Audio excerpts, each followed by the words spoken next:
എൻ്റെ എല്ലാ കൂട്ടുകാരും സുഖമായിട്ടും സന്തോഷമായിട്ടും ഇരിക്കുന്നു വിശ്വസിക്കുന്നു. നമ്മുടെ ബഡ് റോസുകളൊക്കെ നല്ലവണ്ണം പൂക്കൾ ഉണ്ടാവണമെങ്കിൽ നമ്മൾ മാറി മാറി നല്ല നല്ല ഫെർട്ടിലൈസർ കൊടുത്തേ മതിയാവത്തുള്ളൂ, അല്ലെങ്കിൽ ആ ചെടി നശിച്ചു പോകുന്നതായിരിക്കും. നഴ്സറിയിൽ കാണുന്ന പോലെ നല്ലവണ്ണം പൂക്കൾ ഉണ്ടാവണമെങ്കിൽ നല്ല കെയറിങ് ആവശ്യമാണ്. നിങ്ങൾക്ക് എല്ലാവർക്കും അറിയാം. ഇന്ന് നല്ലൊരു ഫെർട്ടിലൈസറാണ് നിങ്ങൾക്ക് വേണ്ടി ഷെയർ ചെയ്യുന്നത്. നല്ലപോലെ പൂക്കൾ ഉണ്ടാവുക, നല്ല കളറോട് കൂടി നല്ല വലിയ പൂക്കൾ ഉണ്ടാവാൻ സഹായിക്കുന്ന നല്ലൊരു ഫെർട്ടിലൈസറാണ്. അതുപോലെ തന്നെ നമ്മുടെ ചെടികളിൽ നല്ല നല്ല ജൈവ കീടനാശിനികൾ ഇടയ്ക്ക് സ്പ്രേ ചെയ്ത് കൊടുക്കും. നമ്മുടെ വീട്ടിൽ തന്നെയുള്ള ജൈവ കീടനാശിനികൾ സ്പ്രേ ചെയ്ത് കൊടുക്കാം. അതിനായിട്ട് 5 മില്ലി വേപ്പെണ്ണയും ഒരു 3-4 വെളുത്തുള്ളി ചതച്ചതും ഒരു സ്പൂൺ സോപ്പ് ലിക്വിഡ് മിക്സ് ചെയ്തതിന് ശേഷം 1 ലിറ്റർ വെള്ളത്തിൽ ഡൈലൂട്ട് ചെയ്യുക, അരിച്ചെടുക്കുക, സ്പ്രേ ചെയ്ത് കൊടുക്കുക. നല്ല മുരടിപ്പൊക്കെ ഉണ്ടെങ്കിൽ ആഴ്ചയിൽ 3 പ്രാവശ്യം സ്പ്രേ ചെയ്ത് കൊടുക്കാം. പിന്നെ എക്സോഡസും നല്ല റിസൾട്ടാണ്. എക്സോഡസിൻ്റെ കാര്യം ഞാൻ നേരത്തെ തന്നെ വീഡിയോയിൽ ഇട്ടിട്ടുണ്ട്. അപ്പോൾ ഇതുപോലെ പുതിയ തളിർപ്പുകളൊക്കെ ഉണ്ടാവണമെങ്കിൽ നല്ല നല്ല ഫെർട്ടിലൈസർ നമ്മൾ ഒഴിച്ചു കൊടുക്കണം. പ്രൂണിങ്ങും അത്യാവശ്യമാണ്. ഇത് ഹാർഡ് പ്രൂണിങ് ചെയ്ത ഒരു റോസാ ചെടിയാണ്. ഇപ്പോൾ ഇതിൽ നിറയെ തളിർപ്പുകളും മുട്ടിലും വന്നിട്ടുണ്ട്. നമ്മൾ ഒരു വർഷത്തിലൊരിക്കലെങ്കിലും നമ്മുടെ റോസാ ചെടി ഹാർഡ് പ്രൂണിങ് ചെയ്യേണ്ട അത്യാവശ്യമാണ്. അപ്പോൾ ഈ ഒരു റോസാ ചെടി ഞാൻ ഹാർഡ് പ്രൂണിങ് ചെയ്തിട്ട് നല്ലപോലെ വന്ന് ഇപ്പം പുതിയ തളിർപ്പുകളും പൂക്കളും ഒക്കെ ഉണ്ടായി തുടങ്ങി. ഹാർഡ് പ്രൂണിങ് ചെയ്തതിന് ശേഷം ഞാൻ ഈ ഒരു ഇന്ന് കാണിക്കുന്ന ഫെർട്ടിലൈസർ ഒഴിച്ചു കൊടുത്തപ്പോൾ തന്നെ എനിക്ക് നല്ല റിസൾട്ടാണ് കിട്ടിയത്. അപ്പോൾ തീർച്ചയായിട്ടും നിങ്ങൾ ഇതുപോലെ ചെയ്ത് കൊടുക്കണം. വർഷത്തിലൊരിക്കൽ മാത്രം ഹാർഡ് പ്രൂണിങ് ചെയ്താൽ മതി. അല്ലാത്ത പക്ഷം നമുക്ക് സോഫ്റ്റ് പ്രൂണിങ് ചെയ്താൽ മാത്രം മതി. അതായത് 2 ഇല താത്തി വെച്ച് പൂക്കൾ കരിഞ്ഞു തുടങ്ങുന്ന സമയത്ത് 2 ഇല താത്തി വെച്ചിട്ട് നമുക്ക് കട്ട് ചെയ്ത് കൊടുക്കാം. ഹാർഡ് പ്രൂണിങ് എന്ന് പറയുമ്പോൾ കുറച്ച് താത്തി കമ്പുകൾ ശിഖരങ്ങൾ താത്തി കട്ട് ചെയ്ത് കൊടുക്കാവുന്നതാണ് കേട്ടോ. അപ്പം അങ്ങനെ കട്ട് ചെയ്ത് കൊടുത്തതിന് ശേഷം വന്ന ബുഷിയായിട്ട് വന്ന നല്ലപോലെ പൂക്കളും മുട്ടുകളും ഒക്കെ പെട്ടെന്നുണ്ടാവും.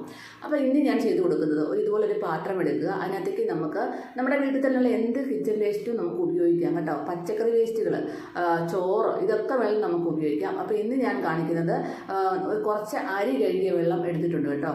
കഞ്ഞിവെള്ളവും എടുക്കാം, അരി കഴുകിയ വെള്ളവും എടുക്കാം.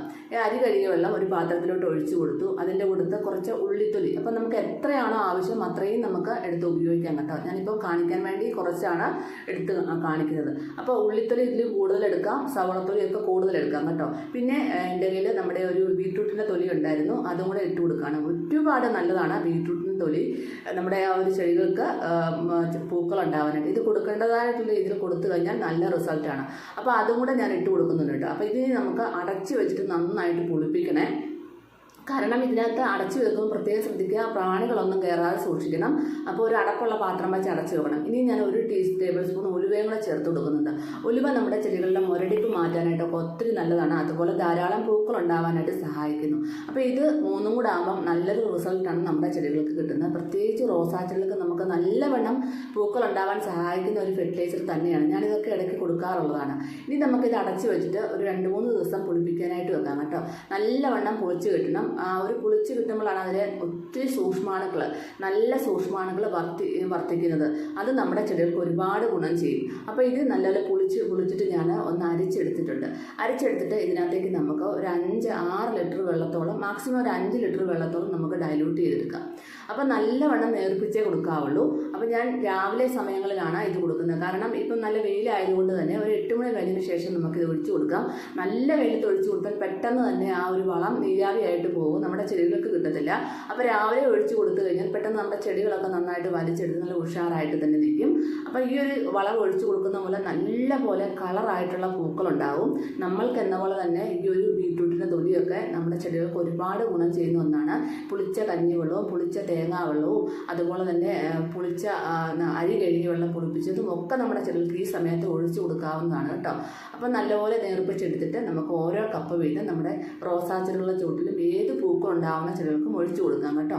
അപ്പോൾ നല്ലൊരു റിസൾട്ടാണ്. തീർച്ചയായിട്ടും നിങ്ങളൊരു ഫെർട്ടിലൈസർ ഇതുപോലെ ഉണ്ടാക്കി കൊടുക്കാൻ മറക്കല്ലേ. പിന്നെ നമുക്ക് ഇതുപോലെ ആദ്യമേ വെള്ളം ഡൈല്യൂട്ട് ചെയ്യുന്നതിന് മുമ്പ് തന്നെ നമ്മൾ അരിച്ചെടുത്തിട്ട് ഒരു പാത്രത്തിൽ സൂക്ഷിച്ച് വെക്കുകയാണെങ്കിൽ നമുക്ക് അതിൽ നല്ലപോലെ പുളിക്കുമ്പം വെള്ളം കൂടുതൽ ഡൈല്യൂട്ട് ചെയ്ത് കൊടുക്കണം. അതിനനുസരിച്ച് ഡൈല്യൂട്ട് ചെയ്ത് കൊടുത്തിട്ട് നമ്മുടെ റോസാ ചെടികൾക്കൊക്കെ ഒഴിച്ചു കൊടുക്കാം.